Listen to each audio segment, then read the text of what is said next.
Singapore general হাসপাতালে চিকিৎসাধীন ইনকিলাব মঞ্চের মুখপাত্র ও ঢাকা-৮ আসনের সম্ভাব্য প্রার্থী শরীফ ওসমান হাদী মারা গেছেন।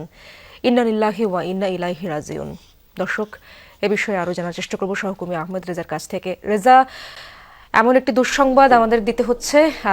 পুরো দেশ অপেক্ষা করছিল কোনো একটি ভালো খবর আমরা তাদেরকে দিব, কিন্তু এই দুঃসংবাদটা দিতেই হচ্ছে। হাদি তো ভেন্টিলেশনে ছিলেন, কখন লাইফ সাপোর্ট খুলে ফেলা হলো এবং কিভাবে কি হলো জানাবেন আমাদেরকে।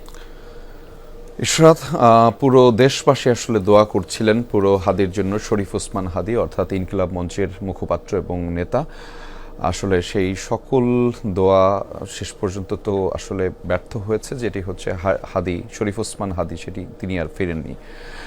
অর্থাৎ বাংলাদেশ সময় রাত 9:30টার দিকে আসলে তার লাইফ সাপোর্টটি খুলে ফেলা হয়েছিল এবং সেটি আসলে নিশ্চিত করেছেন তার চিকিৎসক, যিনি বাংলাদেশের পক্ষে ছিলেন, ডাক্তার আব্দুল আহাদ। তিনি আসলে তেমনটি জানিয়েছিলেন এবং পুরো দেশবাসী নিশ্চয়ই এই সংবাদে বিমর্ষ। এবং আমরা তো সবাই দেশবাসীর যেই কথা আমরা শুনছিলাম, মূলত সবাই শরীফ ওসমান হাদীর জন্য দোয়া করছিলেন দীর্ঘ সময় ধরে, তার সেজন্য ফিরে আসে সবার মধ্যে আবারও, এবং তার যেই বক্তব্য, তার যেই মানুষের পাশে থাকার যে কথা, সেগুলো যিনি তিনি আরও একবার বলেন। রাজনীতির মঞ্চে মানুষের জন্য কথা বলা, দেশের জন্য কথা বলা, সেটি যেন বলেন, সেটি আসলে হয়নি।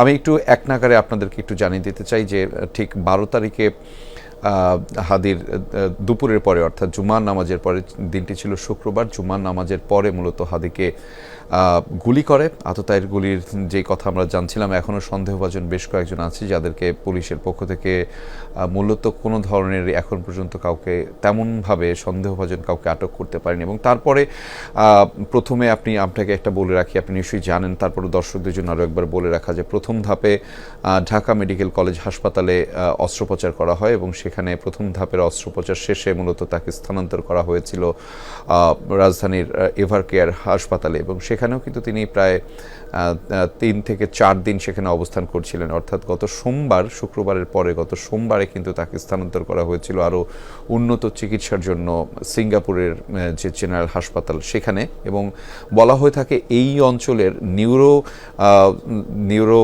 সার্জন বা নিউরো যেই সমস্যা রয়েছে, সেই সমস্যার জনিত সমস্যার সমাধান হিসেবে এই সিঙ্গাপুরের জেনারেল হাসপাতালটিকে সবচাইতে বেশি সাফল্যমণ্ডিত ধরা হয় এবং সেখানেই হাদিকে সর্বোচ্চ চিকিৎসার মাধ্যমে দেওয়া হয়েছিল। আমি একটু চিকিৎসকদের বরাত দিয়ে বেশ কয়েকটি তথ্য দর্শকদেরকে জানাতে চাই যে চিকিৎসকরা কিন্তু গুলি লাগার পরপরই জানাচ্ছিলেন যে হাদির গুলি লাগার পরে তার যে ব্রেন স্টেমটি রয়েছে, সেই ব্রেন স্টেমে কিন্তু সেই আঘাতটি করেছিল। অর্থাৎ একটি ব্যাপার আমি আপনাদেরকে একটু জানিয়ে রাখতে চাই যে ইশরাত, যে গুলির ধরনটাই ছিল কিন্তু কানের সামনের অংশ থেকে, অর্থাৎ এই আমরা যেখান থেকে দেখছি সেটার সামনে থেকে যদি লাগে এবং সেটি সরাসরি গিয়ে ব্রেইনে আঘাত করেছিল এবং তখন থেকেই কোনো না কোনোভাবে তার ব্রেনটি আর কাজ করছিল না, সেটি কিন্তু বারংবার চিকিৎসকরা জানিয়েছিলেন এবং তাকে ভেন্টিলেশন সাপোর্ট বা কৃত্রিমভাবে তাকে শ্বাস প্রশ্বাসের মাধ্যমে রাখা হয়েছিল, সেটি কিন্তু বারংবার চিকিৎসকরা জানিয়েছিলেন। এবং সেই যে চিকিৎসকদের যে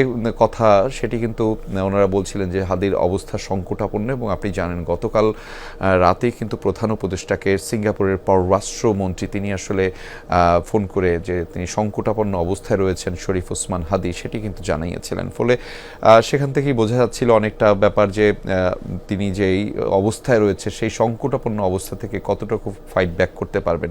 বিশেষ করে তাকে যে এই শুক্রবার থেকে আজকে পর্যন্ত, আজকে মূলত বৃহস্পতিবার, এই 12 থেকে আজকে 18 তারিখ, প্রায় 6 থেকে 7 দিনের এই জার্নিটাতে তিনি কিন্তু অসংখ্যবার সংগ্রামের মধ্য দিয়েই করতে হয়েছে। অর্থাৎ তার যে শারীরিক সংগ্রামটি ছিল এবং চিকিৎসকদের সর্বোচ্চ চেষ্টাটিও ছিল তাকে আসলে ফিরিয়ে নিয়ে আসবার, সেটি হয়তো ব্যর্থ হয়েছে এই মুহূর্তে। এবং ব্যর্থ হলেও পুরো জাতি কিন্তু দোয়াও করেছিল তার ফিরে আসার জন্য। সেটি সকল কিছু ব্যর্থ করে হাদী বিদায় বলেছেন। তবে হাদির যেই কথা অনুপ্রেরণামূলক এবং সেটি অনেকেই কিন্তু গত কয়েকদিন ধরে সোশ্যাল মিডিয়াতে বিভিন্নভাবে ছড়াচ্ছিলেন, বিশেষ করে তার জ্বালাময়ী বক্তব্য যেটি দেশ নিয়ে, মানুষ নিয়ে, সেগুলো কিন্তু বারংবার তারা বলছিলেন। কিন্তু চিকিৎসকদের ভাষ্যমতে যেটি বলা হয়েছিল যে তার ব্রেইন ড্যামেজ বা ব্রেইনের ক্ষতিটা যে পর্যায়ে হয়েছে, সেটি আসলে সেখান থেকে ফিরে আসাটা অনেকটা কঠিন এবং মিরাকেল। আমি দু একজন চিকিৎসকের সাথেও কথা বলছিলাম, মূলত ইশরাত, তারা যেমনটি জানিয়েছিলেন যে এই সমস্ত রোগীর ক্ষেত্রে তাদের প্রথম ধাপে যে 48 থেকে 72 ঘন্টার একটি অবজারভেশনে রাখতে হয়, সে সময় আসলে অনেক সময় অনেক রোগী রেসপন্স করে, কিন্তু দুঃখের বিষয় যেটা হচ্ছে যে প্রথম 48 ঘন্টা থেকে 72 ঘন্টায় হাদি কোনোভাবে কোনো ধরনের রেসপন্স করেনি। অর্থাৎ তার গুলি লাগার পরের যে সময়টা, যে 48 ঘন্টা, সেটি খুবই গুরুত্বপূর্ণ ছিল এবং 48 থেকে 72 ঘন্টার মধ্যে তেমনভাবে রেসপন্স, অর্থাৎ শারীরিকভাবে রেসপন্সটি তিনি কিন্তু করেননি এবং তাকে যে কৃত্রিমভাবে যে ভেন্টিলেশন বা শ্বাস প্রশ্বাসের প্রক্রিয়া করা হচ্ছিল সেটি দীর্ঘ সময়, এবং এই যে স্থানান্তরের প্রক্রিয়া ঢাকা থেকে সিঙ্গাপুর, সেখানেও কিন্তু সেই আমরা দেখি যে কৃত্রিমভাবে শ্বাস প্রয়োগের মাধ্যমে, শ্বাস প্রশ্বাসের ত্বরান্বিত করবার মাধ্যমে তাকে আসলে